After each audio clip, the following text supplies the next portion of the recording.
balikat mo. Oo, napapaindak ako. Napapaindak. Teka, tama na. Ayan. Ituloy na po natin ang pinasummer sayang pamamasyal. Tuklasin po natin ang isang tagong paraiso na ipinagmamalaki ng Naning Eastern Samar. Pati na po ang isang tulay na itinuturing na selfie station sa Ilocos Norte po yan. Panoorin natin.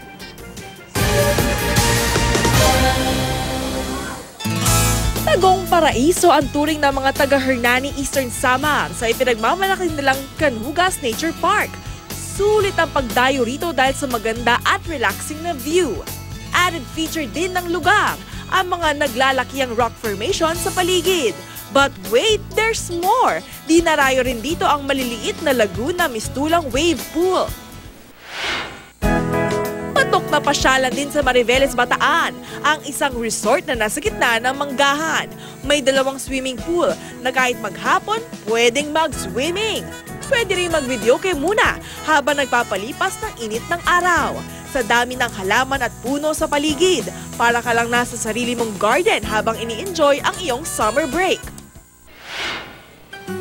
No summer adventure is complete kung walang selfie o groovy with a view.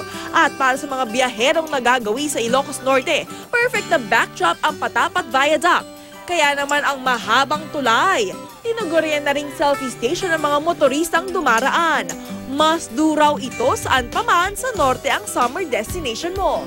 Para sa unang balita, Katatibayan reporting.